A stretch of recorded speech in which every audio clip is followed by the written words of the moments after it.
What did you think of the fan outrage when he changed Ed's jacket from a green to a slightly lighter green? I think they're going to be more surprised that we changed his hair to bright blue. We really wanted to appeal to the anime fans. Eddsworld is a web-based cartoon series created by Ed Gould and friends. Since 2003 up until today, there's been 3 different eras of Ed's World: Original, Legacy, and Beyond. But what are these eras, and why is this video called Eddsworld Beyond Death? Well, join me, Daft Pina, as we explore what it takes to direct, revive, and keep alive a series made by those who are not a part of it anymore. Now's the time to talk about the sponsor of today's video, ExpressVPN. But what is a VPN? Basically right now, as you're watching this video, your internet service provider can see what you're doing and trace your information. Are you browsing eBay for lamps? They see that. Are you listening to music? They hear that. You're about to ISP stole that and sold the data, now you can't stop getting ads for lamps. And so if ExpressVPN, this virtual private network, creates a secure tunnel between what you do on your device and the internet, so no one can see what lamps you might choose for your living room. All you do is open up the app, choose the country you want to pretend to be in by masking yourself, and voici! You are protected from hackers and you can see what Canada Netflix is up to. I suppose if you click my link, expressvpn.com/daftpina, you get 3 months free to see what you're missing. Like Family Guy. Now that's freaking sweet. But before we get into the Beyond, let's get into the start. Wait, you don't know what Eddsworld is?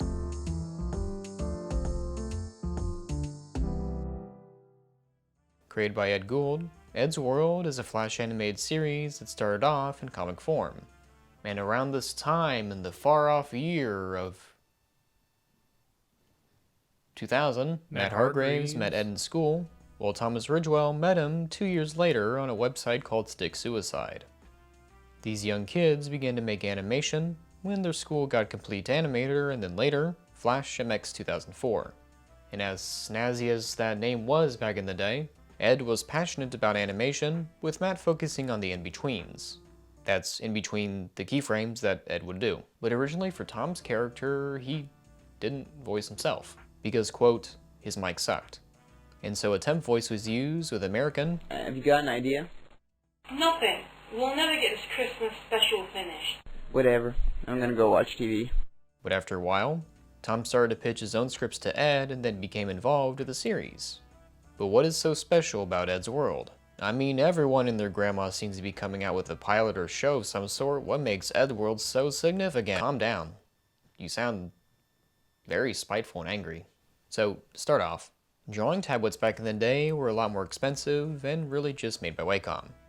You might have seen a Unova here or there, but really you're paying about $80 for a small tablet.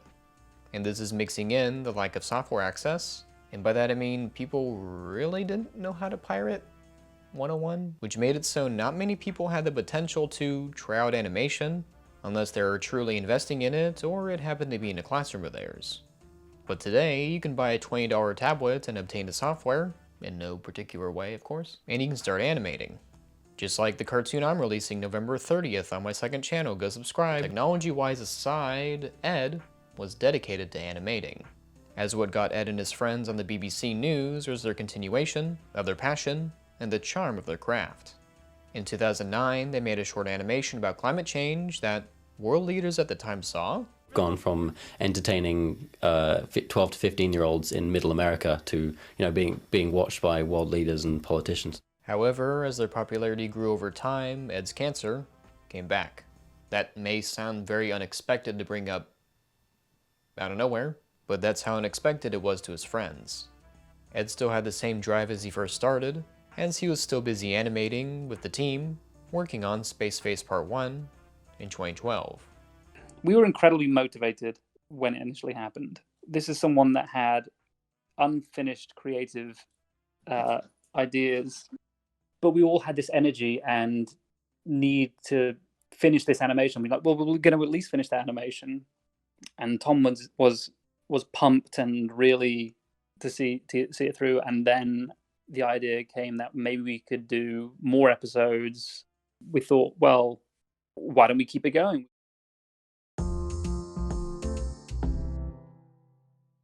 The Gould family wanted Ed's animated series to continue, as per Ed's wishes to Tom as he took showrunner, creating Eddsworld Legacy. This was especially hard on Tom, as him and Ed never went into specific detail about what to do with the show. And in an interview, Tom made it his job to keep Ed happy when he was in hospital, keeping him in good spirits. So when the reality came, Tom did what he could to honor his friend. Showrunning between 2012 and 2016, his team produced several animations giving the story of Ed a nice conclusion. Well, I guess it's time for me to go. But you just got here. I'm gonna miss this old This place. is the first time you've ever been here. Yep. Mixed in, they actually had some guest animators bring in their own flavor to Eddsworld. Some of the stories include Mirror Mirror, Trick or Treat, and even Sloonatics. But you may have noticed that Ed is in all of these cartoons. Did they have archive voice clips of his? What did they do? Recasting Ed was a really difficult decision because I wasn't really sure if I wanted to, go in a new direction with the character or if I wanted to try and get someone who basically just sounded like Ed. I ended up going with Tim because I thought it was an interesting direction to kind of like have the character be a little bit squeakier and a little bit more emotive, and Eddie wasn't happy about that. Now this isn't the first time they've done this for the show. A fourth member, Tord, was originally in the cast but left due to creative differences. So for Eddsworld Legacy, Tord was briefly voiced by Jamie Spicer Lewis. But as the title might imply, the legacy is a remembrance and not a perpetual continuation. Knowing all this, I hope that you can understand why I can't stay with the show any longer. Not as a writer, a director, or a voice actor. I'm creatively, emotionally, and financially exhausted. I need to start grieving my friend. Ed's family will be taking over from now on, and I wish them the best of luck. It's been an incredible journey. Thank you, goodbye, and good luck. Tom.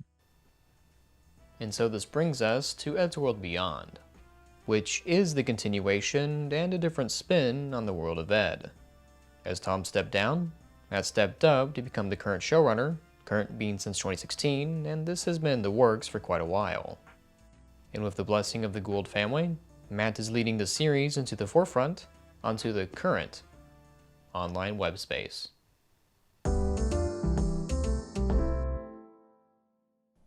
How will you continue without the involvement of Tom? Kind of the same way we have done without the involvement of Ed.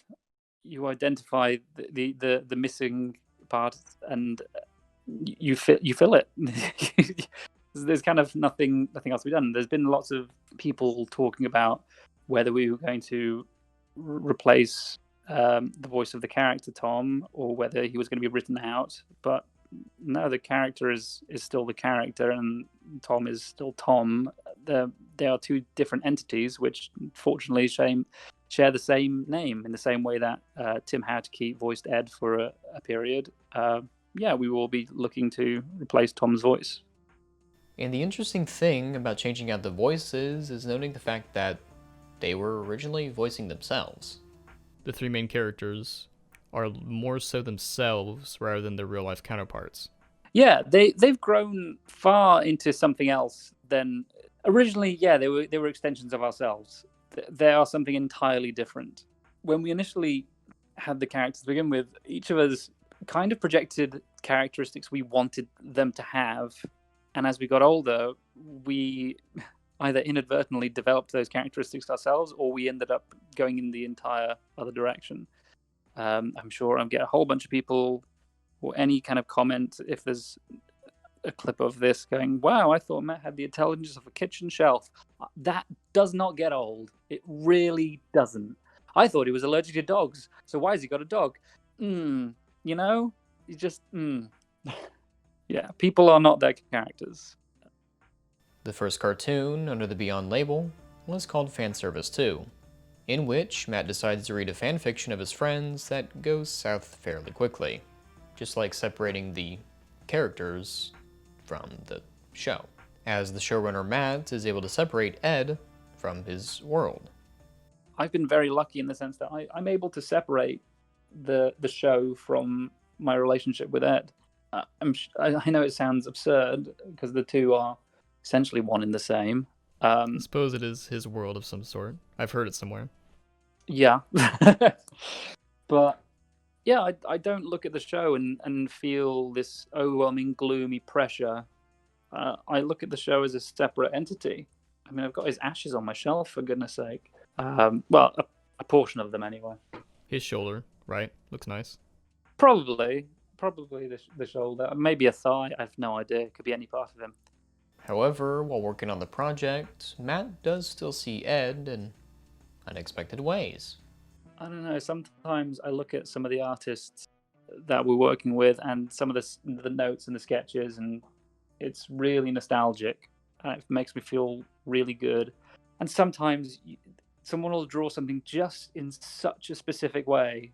They'll nail every point of the style, and I'll be thinking that's just like Ed, and it really solidifies why we're doing it again, because it's something fun that I remember, but also, even though I am separating it from Ed in a very kind of business sense, yeah, I get those little nostalgic pangs and twinges, and I remember sitting in his room, looking over his shoulder and going through his notebooks. And when I see it getting as close to that as we used to be, yeah, it's hard to not want to keep going. When it comes to producing someone else's property, it does take a lot of consideration into certain things. Why is this being rebooted? Why are you the one to reboot this? And are you passionate about the concept? As if you're not passionate about the project, you won't be able to deal with a lot of things. Those include the pressure from the long-standing fans, the thoughts of failing those before you, and even burning yourself out, making you feel as if you never should have done this in the first place. What advice would you give to someone looking to produce in general? Something brand new? Brand new. Okay, don't wait for it to be perfect in terms of the design process. Just get on with it. If you're starting something from the ground up and it's not your intention to pitch it to some studio and you're just going to do it in your own room and do it and release it online, just get on with it. Eddsworld is a prime example of it started crappy and got much better. If you don't start something, you're never going to actually get on with it. You shouldn't wait for your writing or your voice or your direction or anything to improve. You will improve by failing and over time. So you might as well just get on with it now. You will only learn through repeating and failure. Get on with it and don't let anyone tell you otherwise. And don't do it because that you think that you have an audience. Do what makes you happy and the audience will come. Ed, I just bought a camera. And not just any camera. This camera's gonna change our lives forever. Tom, how much did that cost? The price isn't important, Ed. What matters is that this camera's gonna change... How much did it cost? All of our savings. What?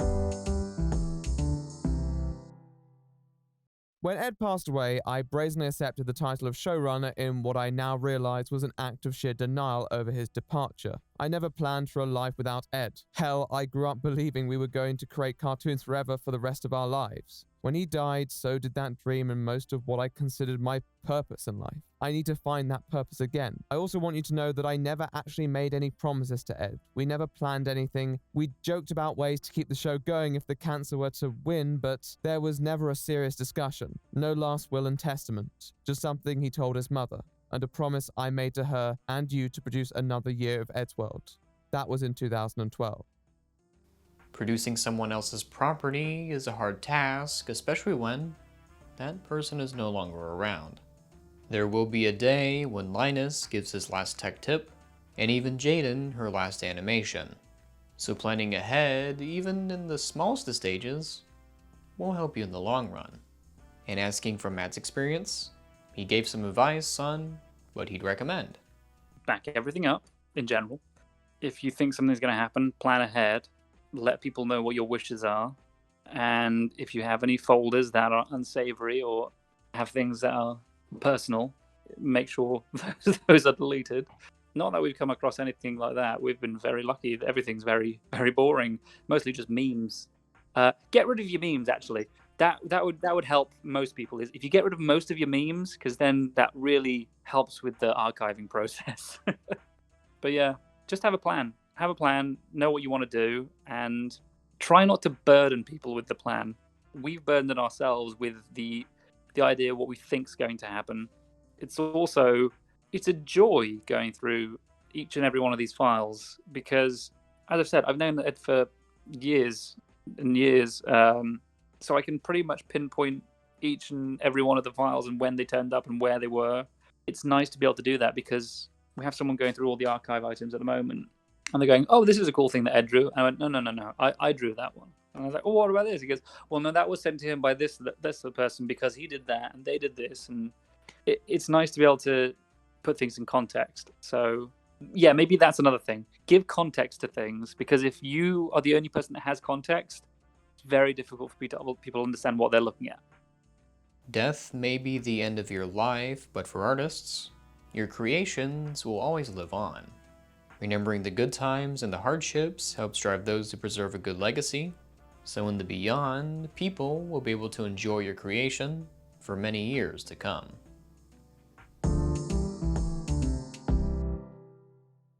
After a 4-year hiatus, the Eddsworld channel released a video as a test.